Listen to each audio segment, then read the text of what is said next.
Yo me llamo Jesús José Bernardes Soya, Caramuso. Ya soy la, creo que, octava generación de caramusos.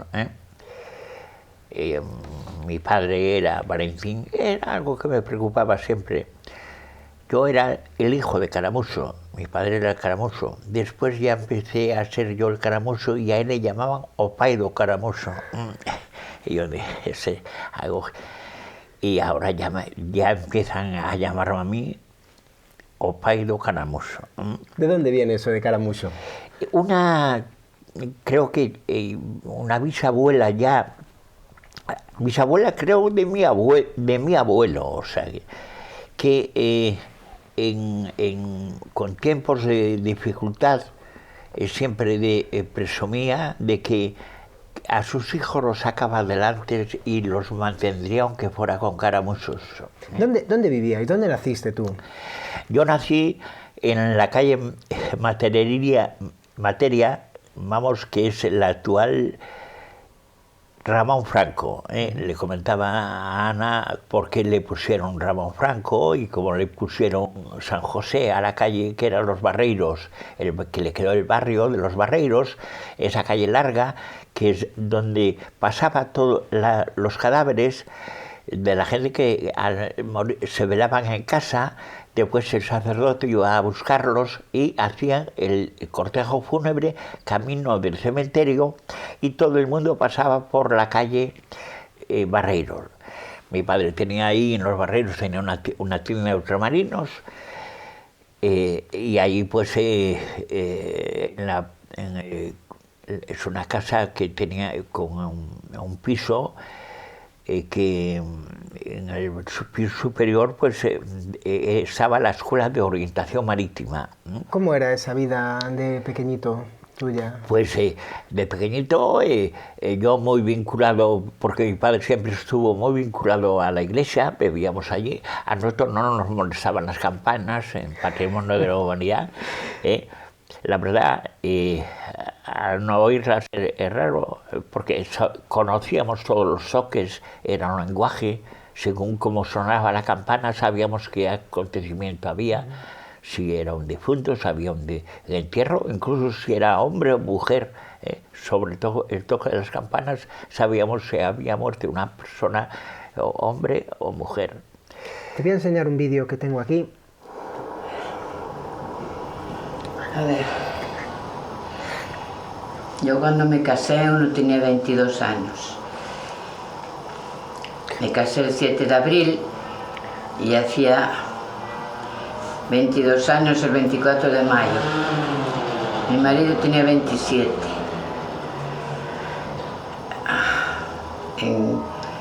Nos casamos en el año 45. Al año siguiente tuvimos a una niña. Se llamaba Mari Carmen. Al otro año un niño, se llamaba Suso, se llama Suso. Al año siguiente tuvimos a otro niño, que es Valentín, que le llamamos Tenín. A los 4 años tuvimos a Lina. Y a los 10 tuvimos a Lourdes. Y así lo pasamos muy mal. Teníamos una tienda de ultramarinos y antes no es como ahora, que ahora todo el mundo va al supermercado, compra por mayor y es muy diferente la vida. Antes la gente andaba a los pocos. Venía a comprar un vaso de aceite, un vaso de vino, 100 gramos de azúcar y todo apuntado a la libreta. Todo había que apuntarlo en la libreta. Claro, es que hoy en día la gente yo creo que no entiende eso de tener que ir a comprar así de esa forma. ¿Cómo le puedes explicar cómo era tu infancia? Eso de que se pasaba hambre, yo creo que la gente no lo entiende. Yo no era pasar hambre, porque nosotros, que tampoco teníamos una vida desahogada o bollante, ¿no? Pero no tuvimos no pasamos hambre. Y después esa vida, esa infancia, porque los de los barreiros, la gente que vivíamos en el barrio, teníamos las Andias, que llamábamos las Andias, que era un bosque a las afueras ya, en la zona de Berín, íbamos al río Bouzós, incluso a pescar escalos. Se podía ir de día, no de noche, ¿no? Porque había ahí una leyenda en ese... Bueno, hay muchas leyendas sobre eso, yo tengo escrito mucho sobre eso también. Y yo recuerdo que iba a pescar, y claro, era otra vivencia, jugábamos en la calle, teníamos que parar, si jugábamos al fútbol, teníamos que parar porque pasaba el camión que venía a recoger la leche a la gente de Coiro, que era, recuerdo, se llamaba Ilepsa, la empresa. Y entonces teníamos que parar, que viene el camión, para dejarlo pasar, y entonces continuábamos en el partido de fútbol. A veces, yo que fui al campamento de Paco Leis, de la Falange, yo vine con una novedad, que era jugar con la mano, tirarnos. Y entre ellos está el conocidísimo ya Manuel Adolfo, le llamamos Manuel Adolfo, Manolo Camiña. ¿Le llamabais así, Manuel Adolfo? Sí, porque era Manuel Adolfo, no era Manolo, ni el Gordo, ni Camiña, era Manuel Adolfo. Incluso yo de vez en cuando le llamo Manuel Adolfo. Jugábamos con la mano, y las señoras de Coiro, mira que rapaz xojar o balón coa man, y Manuel Adolfo dice que ahí nació el humano, porque después vino ya lo de Luceros, el Frente de Juventudes y esa otra faceta ya, digamos, de adolescente, que era en la Acción Católica, el Centro Social de la Juventud o el Frente de Juventudes. Había un local en la calle Real, que ahora está la cafetería, el Batel. Ese era la Acción Católica. Ahí se iba pues a jugar al ping-pong y a jugar a los juegos de mesa. Al entrar había que decir Ave María Purísima. Si no te echaban a la calle tenías que volver a entrar diciendo Ave María Purísima. Y los que estaban dentro tenían que contestar sin pecado concebida. Y después, justo frente a la Fuente del Caballo, la Fuente de Santiago, había también un local que ese era el de Frente de Juventudes. Y ahí había que entrar también saludando, no se decía... ¿Dónde está la farmacia? No, donde está la frutería ahora. La frutería, correcto. Ahí había que entrar con el brazo en alto y decir, arriba España. Si no, te echaban fuera y tenías que entrar repitiendo. O sea, ¿Con qué edad tenías ahí ese tiempo? Yo, pues estoy hablando de los años 50, ¿no? Años 50, yo conté también una anécdota que yo viví el entierro de don Félix Ozami, ¿no?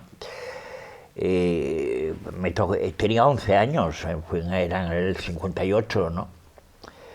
Pues eso, yo nací en 1947 y tenía pues 11 años. ¿Qué querías ser de pequeño? ¿Qué soñabas? No, yo ya de pequeño ya dibujaba y pintaba.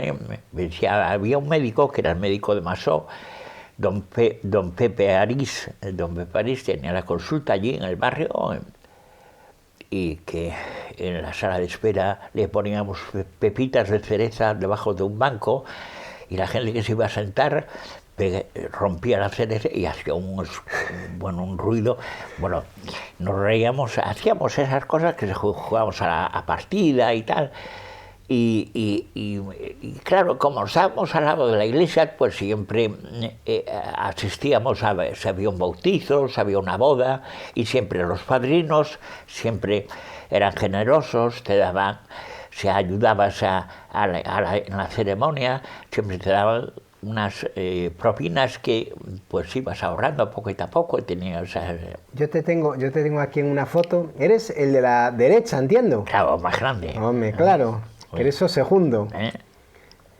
¿Y cómo? ¿Tú dices que ya de pequeño pintabas? ¿Cómo Sí, veían yo tus pintaba. padres eso? De que... Mi madre no le gustaba porque tenía ese concepto de ser un bohemio pintor, o sea, de que ahí iba así, medio abufandado y tirado por buscándote la vida por los, como si fuera un... Y yo le explicaba, mamá, que no, que un pintor también es un dibujante. De hecho, pues es muy importante, por eso yo le doy tanta importancia al dibujo, ¿no? Y decía que cualquier cosa hoy está basada en el dibujo, hay que dibujarlo para diseñar algo, para hacer, le enseñaba las etiquetas de los tarros. De vino, ¿no? También... Sí, de muchas cosas. En las botellas vino, eso es otra etapa. Pero... Para ser capaz de pasarlo de la cabeza a la realidad, primero hay que pasar por un boceto, ¿no? Y eso, que no fuera que fuese un medio de vida en la formación de mi madre, que era una ama de casa de un pueblo, de una ciudad o de un pueblo como Cangas, pues que no concebía eso como un medio de vida, ¿no? ¿Y tu padre? ¿Qué opinaba? Y mi padre, que siempre opinaba siempre que cuando le gustaba una cosa que había hecho dibujar y lo enseñaba con orgullo, si le gustaba se echaba a reír y decía, andas así, ¿eh? Y si estaba mal, ya me decía, tengo un hoyo más grande que otro, ¿eh? Porque tu abuela nació, perdona, tu mamá nació en la casa de la Bola, ¿no? Lo que hoy conocemos como casa de la Bola. Nació en la casa de la Bola y después pasaron... ¿Y de quién era esa casa entonces? ¿La de la Bola? Sí. No, lo de la Bola, hay un estudio hecho de Betty. ¿Pero por qué nació ahí ella? Porque todavía no habían comprado, era donde vivía mi abuelo, mi abuela, sí. Claro, o sea, la casa original de la casa de la Bola que llamamos hoy era donde vivía tu abuela. Exactamente. Vale. Cuando mi padre empezó a cortejar a mi madre, no fue muy bien visto por mi padre, por mi abuelo. Mi abuelo quería lo mejor para sus hijos, como cualquier padre, ¿no? Y eso que fuera hijo de un marinero así, además que mi abuelo, aunque era de mucha devoción a los santos, no había misa que no se celebrase, que no fuera, pero era muy mal hablado. Decía algunos de que hasta inventaba los pecados, ¿no? Este eres tú, sí. Obviamente. Aquí estás vestido de monaguillo, ¿es? No, es de cura, con su capa pluvial, se llama eso. Se llama la capa pluvial que se llama dentro de la liturgia. Oye, ¿y cómo fue? Bueno, la relación con la iglesia, obviamente, era de proximidad, pero ¿cómo es tu relación realmente con la religión? Claro, yo, vinculado a la iglesia, pues estaba de monaguillo, ayudaba. Mi padre había sido elegido presidente de la Hermandad de los Dolores. Era todo un acontecimiento. Había, pues, don Valentino Sada era un cura que se dedicaba mucho era a organizar solemnidades y cosas con mucho boato y tal. Eso era doctor en teología ese hombre. Poca gente sabe que es doctor. Y al final hay cosas interesantes que no sé si procede hablar de don Valentino Sada, que ocurrió cuando salió dejó de ser sacerdote, o digo, párroco de Cangas, y lo mandaron para Santiago al cargo de la parroquia de Santa Susana, que está cerca del hospital universitario. Y de vez en cuando mi padre iba y pasaba unos días allí, ¿no? Porque quería ingresar, don Valentín quería que mi padre ingresara en el seminario. Después no pudo ser porque vino la guerra y entonces ya no entró. Pero estando mi padre estando viviendo unos días con don Valentín en Santiago, en la parroquia, en la rectoral de Santa Susana, llamaron al párroco de de que correspondía al hospital a una persona importante que estaba muriendo y que podía venir allá a confesarlo, a la remoción y tal. Y don Valentín Losada dijo: Valentín, por mi padre, prepárate que vamos a ir a darle la remoción a un enfermo hospital. Y acompañó a mi padre a don Valentín Losada al hospital. Y cuando regresaron, le dijo a mi padre quién era el personaje. El personaje, puede chocar esto, porque el personaje era Valle Inclán. Y Valle Inclán siempre presumía de anticlerical y demás. Y sin embargo, que mi padre me lo contó y eso en la infancia no es algo cierto. Alguna gente, creo, familiares saben de Valle Inclán que frecuentaba mucho Cangas. Sin embargo, Cangas nunca le dio importancia. Cuando vivía Valle Inclán en Pontevedra, venía con frecuencia a Cangas y pasaba días, a lo mejor una semana entera en Cangas o más, porque aquí vivía su hermano, que era el notario de Cangas, pero le encantaba a Valle Inclán dejar a Pontevedra y venirse a pasear a Cangas y charlar con los marineros y tal. En una visita que fue a un familiar o enfermo, cogió tal mojadura por lo mucho que llovía, que don Valentín enfermó aquí de una neumonía. Y se murió aquí en Cangas, y quedó aquí. Y está enterrado aquí en Cangas. Una hermosa tumba que hoy día lo conocemos por las fotos y tal, pero todavía hay gente que le pone flores frescas en esa tumba. Me vinculaban ya que yo estaba predestinado para ir al seminario. Hay que prepararse para ir al seminario y que yo fuera al seminario. Y yo pues ya daba como hecho que iba, pero yo quería ser pintor.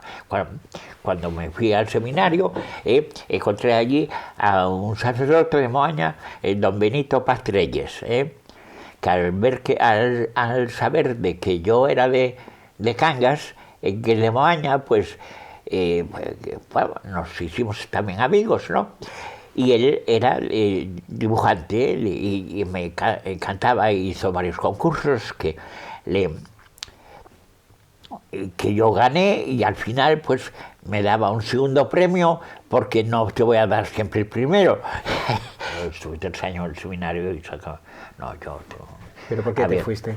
Me fui, nada, porque... ¿No era lo tuyo? No era lo mío, me borraba mucho la cabeza. Yo quería dibujar, quería ser dibujante publicitario. Mi ilusión era irme a la Marina, irme a Barcelona. Pero, claro, mi padre, un disgusto, que yo dejara el seminario. El seminario lo pasé bien. Aprendí mucho, no era buen estudiante, de hecho el último año pues suspendí, no era lo mío, pues sí, era un poco una contradicción, porque había asignaturas en las que yo destacaba mucho, incluso con matrículas, y otras que las suspendía, ¿no? Y esa diferencia, pues lo que me gustaba más. Y oye, una pregunta, allí en Barcelona tú trabajas obviamente de temas relacionados ya con tu arte, que era lo que querías. Bueno, ¿Cuánto tiempo estuviste allí en Barcelona? 4 años. ¿Y por qué te vuelves para aquí? Porque no encontraba, no lo estaba pasando bien. Yo tenía, después decía que yo, que aquí que podría, porque allí no tenía una cartera de si iban a una oferta de trabajo o no, pues yo no llevaba dibujos, no tenía poca cosa, y lo que tenía no era comercial, era más bien artístico. Entonces me encontraba un poco a disgusto, tampoco, yo nunca fui tampoco muy ambicioso de dinero, y yo, mientras tuviese para cubrir mis gastos, y al final, pues a veces lo pasaba apurado. ¿Tenías novia en aquella época por allí? ¿Tenías novia? Novia, tuve algunas novias, y tuve una novia también que de pueblo de Lérida, que se llama Fraga, que sería una funeraria, y siempre me decía que ella dormía la siesta en casa dentro de un ataúd. Pues, ¿Y aquí en Cangas qué es lo primero que haces cuando vuelves? ¿Cómo te sientes cuando vuelves a Cangas? Yo con Santoro, me puse con Santoro, y Santoro... ¿Ya lo conocías a Santoro? Sí, claro. ¿De pequeños os llevabais? Sí, de pequeños, y Santoro es un personaje de Cangas. Y con Santoro, bueno, de aquella pues se conocía a Camilo. Camilo todavía tenía el blanco y negro, ¿no? Con las carballeras, con aquella época de bicolor que tenía Camilo, ¿no? Que es alucinante lo que evolucionó para aquello. Bueno, el caso es que con Santoro pues quise escaparates, y entonces fui una vez fui a Vigo por recomendación de Santoro, porque él tenía la representación de sorados plásticos, es decir, tenía un comercio de decoración, de obra, ¿no? O sea, de moquetas, cintasol, fresol, cosas. Y yo pues me fui una vez a Vigo a hacer un curso de solado, de suelos, y con mismo Santo empezó a pedirme hacer 4 cosas, y llegué a tener un grupo hasta de 6 personas trabajando conmigo, de solado y tal. Y después, no sé, hice muchas cosas, hice obra de decoración muchísima. Y también al final incluso estuve trabajando para el Corte Inglés, antes de abrir el Corte Inglés. El otro día aún comentaba que kilómetros de moquetas en el Corte Inglés, en Vigo, con gente de Madrid, con gente mía de Cangas. Bueno, terminaba la Semana Santa, se recogían, y había un sitio que era un sabeiro, hermano de mi abuelo, que era mi tío José o la Serra, que era también Soya, era también sabeiro. Y ahí se guardaba el francisquino, la ferramenta, el Simón Cirineo, el Nazareno, se guardaba en el fallado. Es decir, lo que pasa es que a Simón Cirineo un año, lo envolvieron se envolvían en unas velas antiguas, sabe Dios, de los barcos, porque aquellas velas que eran antiquísimas, ¿no? Se envolvía y se guardaba ahí. Pero resulta que en una teja del tejado, en una teja, había una gotera encima de Simón Cirineo, la imagen de Simón Cirineo. Cuando fueron a buscarlo ese año, era el lunes de Semana Santa, para procesionarla el viernes, al desenvolverla se fue con la vela la mitad de la pintura. El santo estaba, porque se había diluido, descolorido. Y mi padre, y esto que no daba tiempo, que era el lunes santo, para hasta viernes, remedio, suso, para subir. Y yo, mi padre, oye, tiene y yo, que tenía que yo a sacarlos de aquel apuro. ¿Qué años tenías? Pues tendría unos 15 años, que 14, 15 años, una cosa así, Yo no sé. Y nada, pues me fui allá a Vilafer, en la antigua, cuando empezaba Vilafer, a cogerle óleos y tal, porque claro, yo sabía que pintar al óleo, yo no tenía los conocimientos que después adquirí, ¿no? Porque en la escuela de de artes en Barcelona La Lonja, cuando hacíamos policromía, andábamos con, sobre todo cola de conejo, que pesa, que hay que hacer al baño María y eso huele que, bueno, para vomitar, vamos. Pero en fin,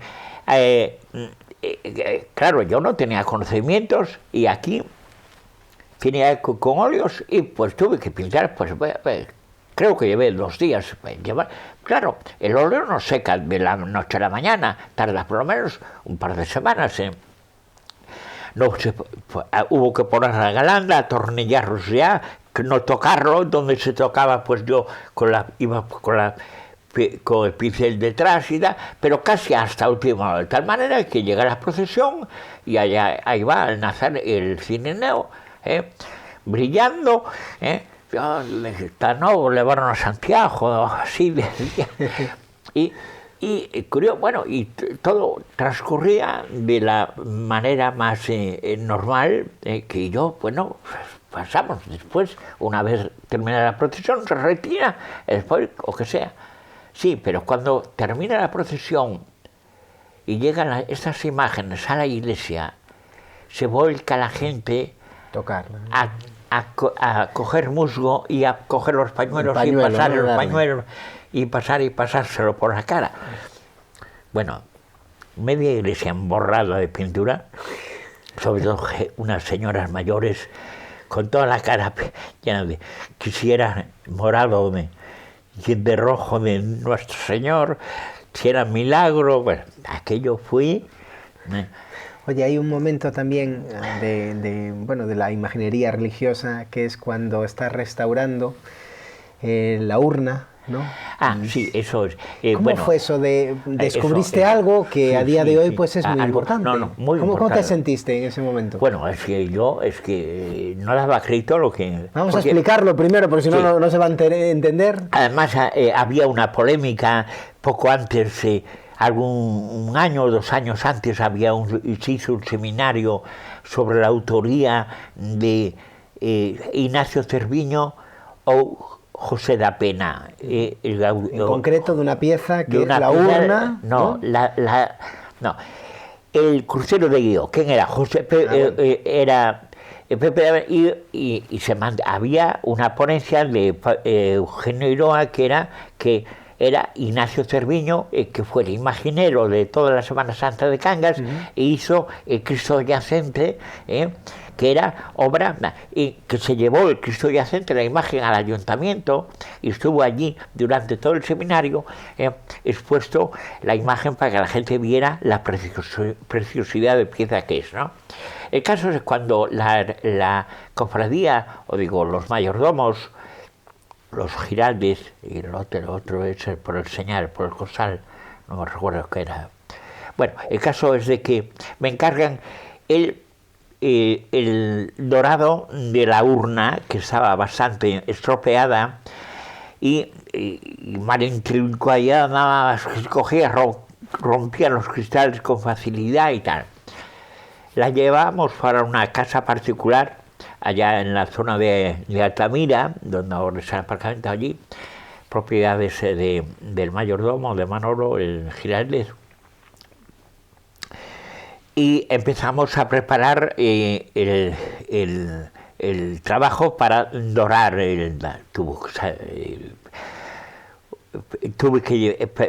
la llevamos a la fe para hacer un armazón de hierro primero para que no se moviese, para fijar todo lo que era la estructura esa débil que se rompía y tal, y después empezamos el dorado, ¿no?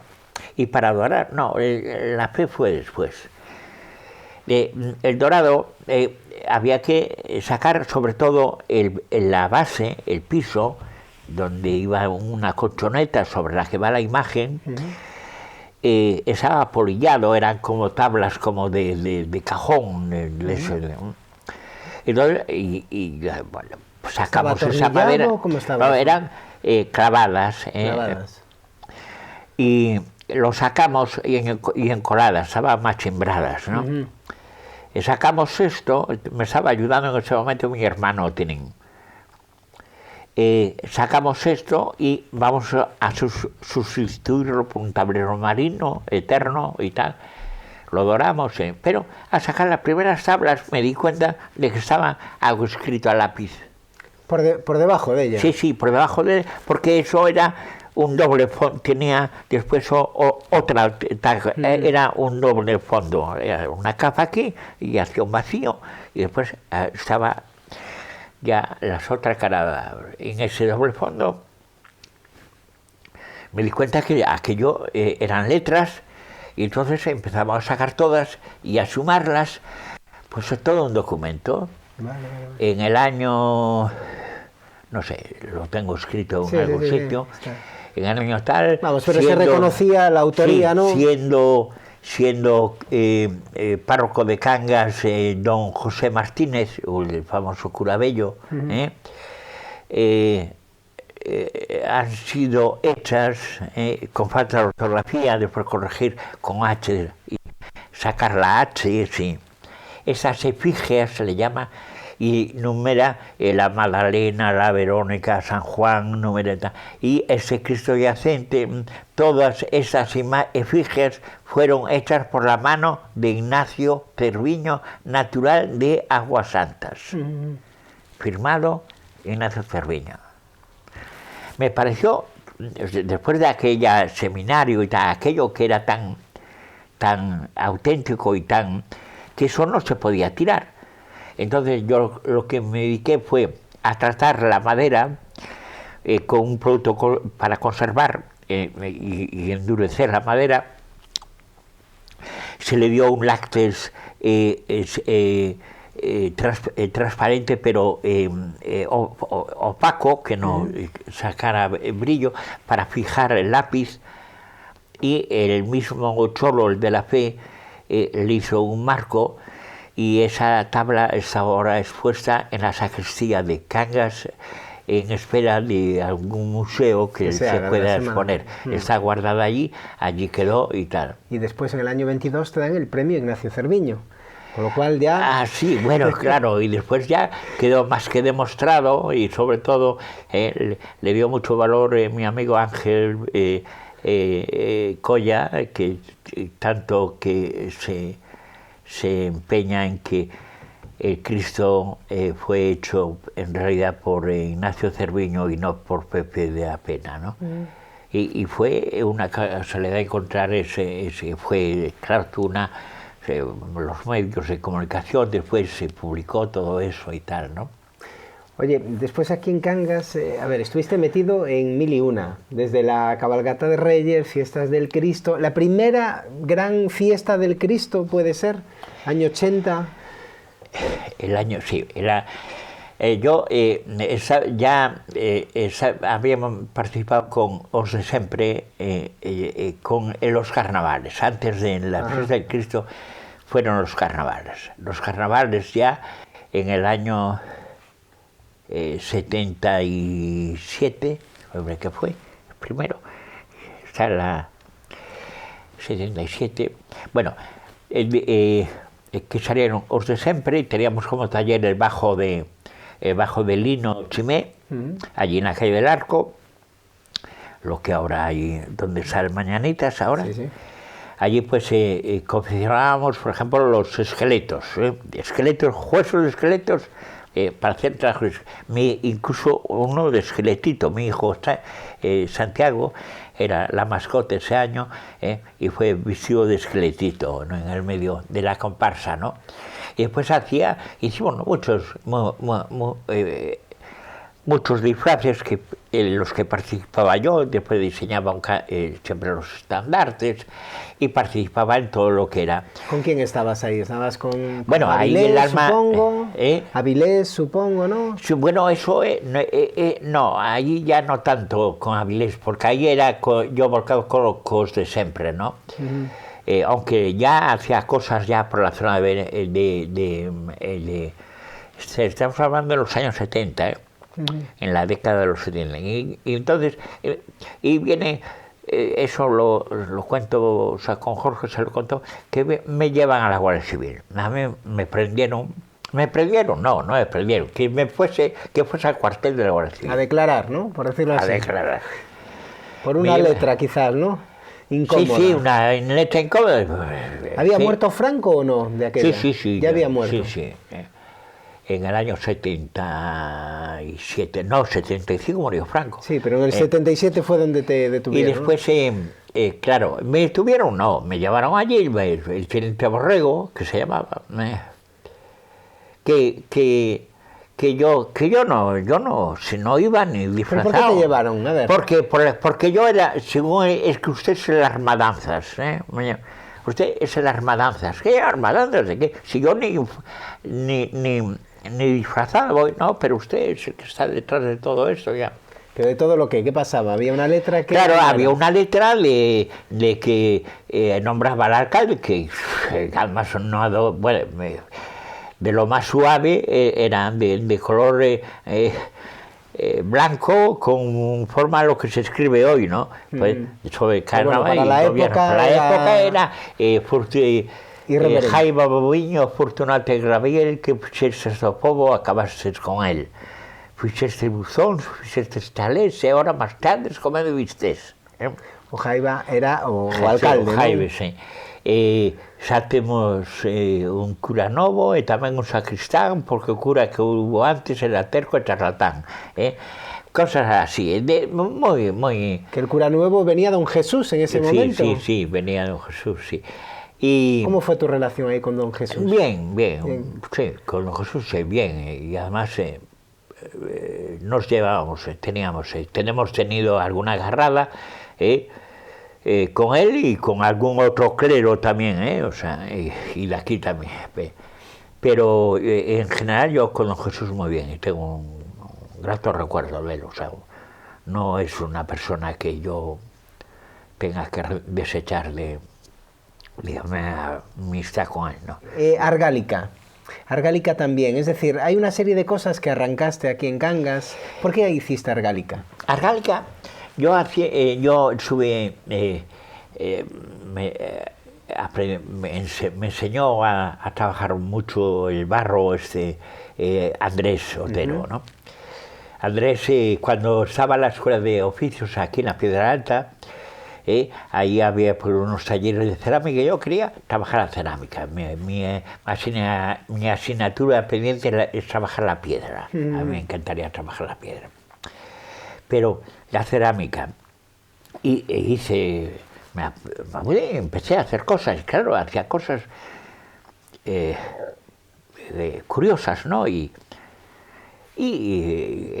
entablé un poco así de amistad con Andrés. Andrés hacía las brujitas y todo aquello. Exacto, sí. Aquello, oye, no, sí, para ir Feitamán, bueno, Feitamán vino después y tal.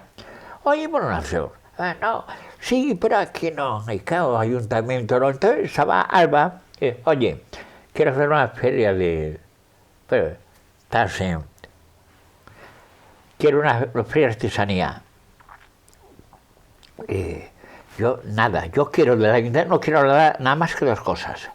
La luz eléctrica, para dar luz a los stands que vayamos a montar, la limpieza durante el día y la vigilancia de la policía durante el día. Por la noche y todo eso se encarga de la organización. La organización se embarque a Otero, o sea, a Andrés, oye, ya.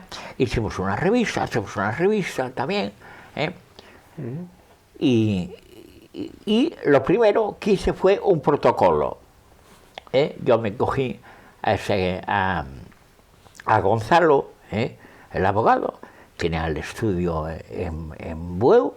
Gonzalo, mira, hizo un protocolo entre el ayuntamiento, el concejal de cultura y yo. O sea, para delimitar lo que era de cada uno. Lo que cada uno y que yo estaba con la responsabilidad decidida. Y así se hizo eso, quiero decir, todos los años, el protocolo. Así quedó firmado. Bueno, esta es una foto de Santoro que tenemos en la fuente de Massoes, ¿no? Sí. Y me encanta esta foto. Esto fue el día de tu boda. Sí. Y están ahí las mayorets. ¿De dónde salió esto, las mayorets? Pero yo los había visto en Barcelona. Yo los había visto Barcelona en las fiestas de la Merced. La fiesta de la Merced por las Ramblas de Barcelona venía, pero es que aquello era, porque no una, eran grupos, eran muchas francesas, y eran lo más espectacular, y aquello, pues, que yo como era, mi mentalidad folclórica, y bueno, esa es la coña, ¿no?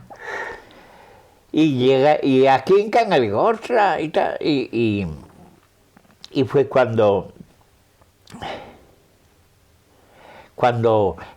con mi hermano, oye, y hacemos, sí, y tal, y entonces, las botas, todo el mundo tiene botas negras, la falda del colegio, y hacemos unas chaquetillas de forro, de antes, 25 pesetas al metro de forro antes, y cada una... un espectáculo eso en Cangas, las mayoretas. Oh, pues pero yo recuerdo a mi madre aún hablar de eso, pero de las mayoretas. Tu madre era una de ellas, Tu madre era una de las mayores, y de las más guapas, por cierto. Y después de Cangas, bueno, fíjate, creo que salimos el día de Reyes, la cabalgata de Reyes, yo no sé si pero los primeros que vinieron fueron los de la LIN, a la fiesta del cocido. Fuimos aquel año a la fiesta del cocido, y ya, con caché y tal, yo hacía... yo me llevaba el 10% de todas las actuaciones, todo lo que cobraba, lo que cobraba cualquier representante, pero claro, es que yo las ensayaba, yo las le reñía, cogía cada cabreo. Oye, tengo esta foto aquí también, estos son unas carrozas de Reyes. ¿Tú sabes quién es esta chica a la que le estás poniendo? Es Lidia esa, ¿no? ¿Lidia o Iria Malvido será? Iria Malvido. Exacto, fíjate tú por dónde, esta es una foto que... Pero ¿sabes de qué la estoy vistiendo ahí? Pues... Creo que la estoy vistiendo de virgen. Puede ser, puede ser. Y esa es la madre, claro. Pues fíjate tú, dónde esta foto la tenía yo por ahí guardada, porque estuviste metido también en cabalgatas, poco, tú y Barreiro, ¿no? Estabais los dos metidos. Barreiro vino después, A ver.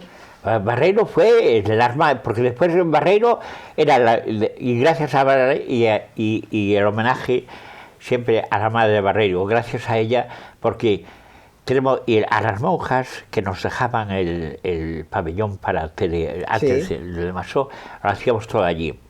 Estaban de vacaciones y después llevábamos a Protección Civil y le llevábamos un baldeo, porque allí no barríamos, allí con chorro de toda la calle, ¿no?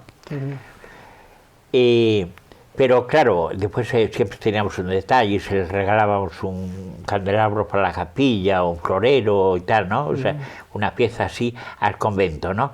Pero la madre de Barreiro, a las 12 de la noche aparecía allí con 2 empanadas, tortilla, 2 arroz de viño, y estábamos a lo mejor hasta las 4 de la mañana. Yo me acuerdo de en mi tiempo de joven que os echaba una mano yo allí y era hasta... Pero y cantidad de chavalería con grapadoras, yo andaba con grapadoras, grapando. Hacer florecitas de papel. Era muy divertido. Tú nos ibas diciendo, oye, hacer esto así y tal, de esta forma, y nosotros íbamos repitiendo. Mira, que tú que has vivido eso, claro. ¿No? Pues, ¿cómo describes eso ahora, no? Claro. O sea, era la gente que lo vivió allí, y claro, algunos salieron, entre ellos Barreiro, claro, Barreiro era la más madre, no sabe, y después ya le tocaba a él, se encarnó, porque Barreiro es fantástico. Dejaste un poco la batuta, ¿no? Él para... Claro, porque además yo le daba una idea y ya está, ya me cogía al vuelo. Yo tengo aquí este cartel del Faro, supongo, de un periódico, ¿no? Sí.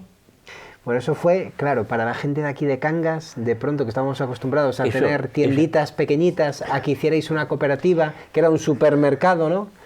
Que por cierto, yo aún hace muy pocos años me enteré de dónde venía lo de Bumoca. Sí. Te dirás tú, pues qué tontería, pero claro, Bueu, Moaña y Cangas. ¿A quién se le ocurrió ese nombre?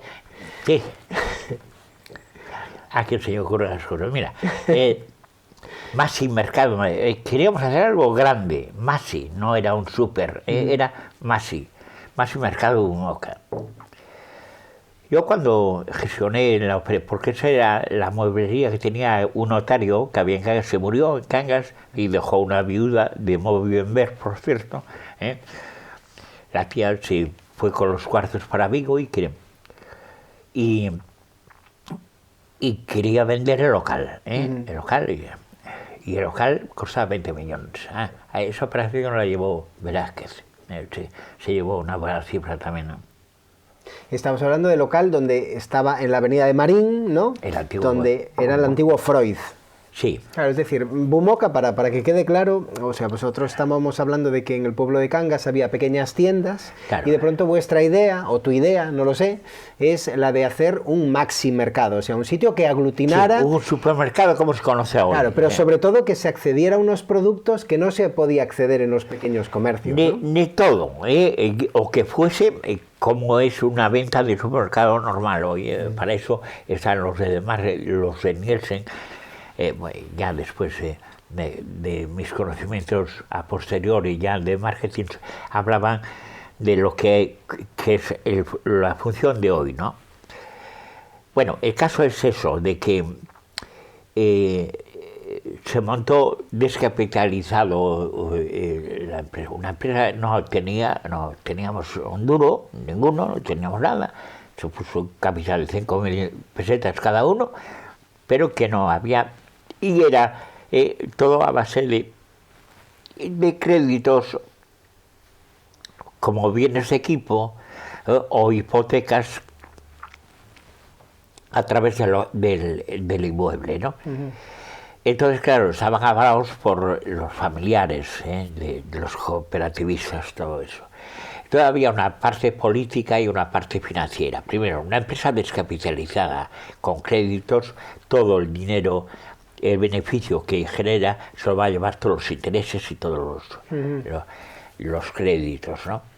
Porque ayuda estatal cuando llegó tarde y muy poco. Nada. Porque había una expectativa, si esto era una novedad, pero cuando se dieron cuenta algunos que esto iba en serio, y porque la gente se empezó a volcar, yo buscaba también formas porque no es ni más ni menos que esto no es ser un gran comerciante, es tener capacidad de gestión, es lo que digo yo, saber moverse y a dónde. Yo no iba a comer con cualquiera, sino como aquel que sabía que me iba a beneficiar en el negocio que yo estaba generando, ¿no? ¿Y cómo recibió la gente de Cangas? Era eso, que la gente cuando empezó los proveedores a decir, mira, que nos pasa esto, de que yo no... ¿Qué pasaba? ¿Qué era lo que pasaba? ¿Qué es lo que pasaba? Entonces...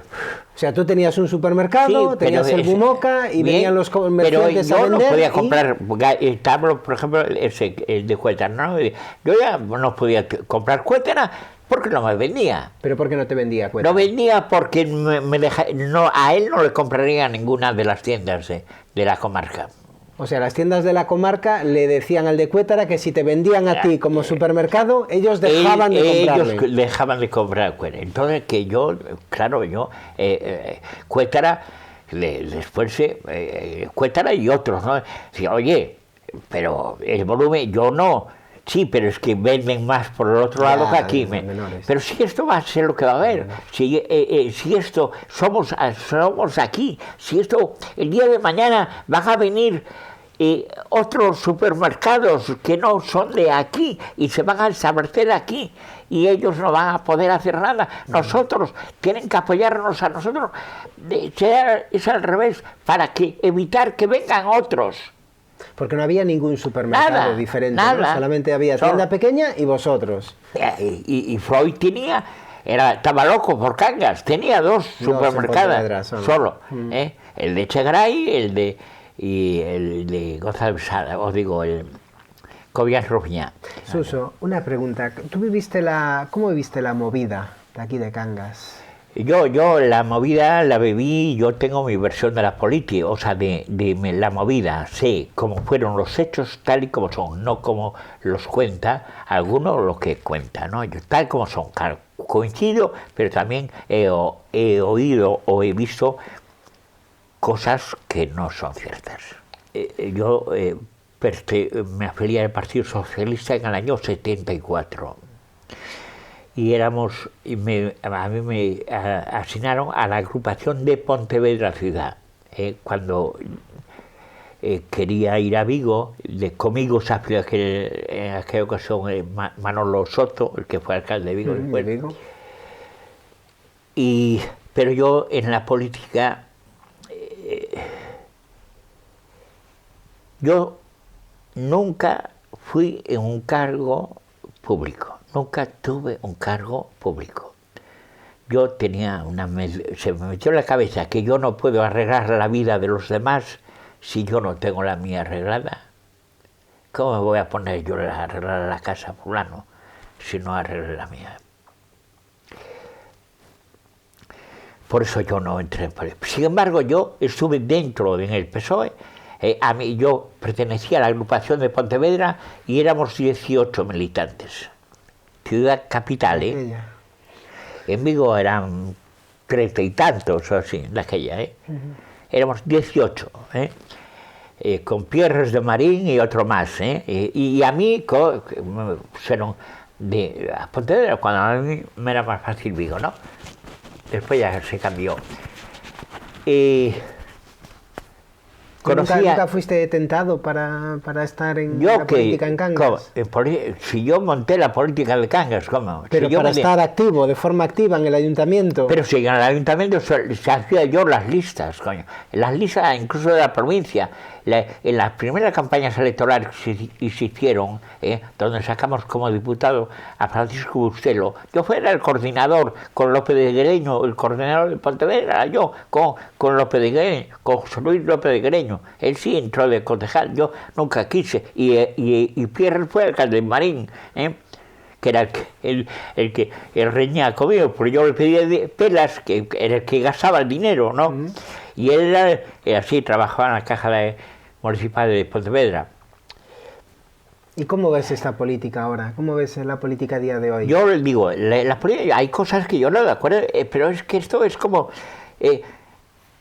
quiero decirte que yo, estando ahí en un congreso que se hizo en Pontevedra, cuando se cogió el nombre de PSDG, porque había PSG, el Partido Socialista Gallego, y que nos bloqueaban porque nosotros no podíamos usar Partido Socialista, porque tenían ellos registrado.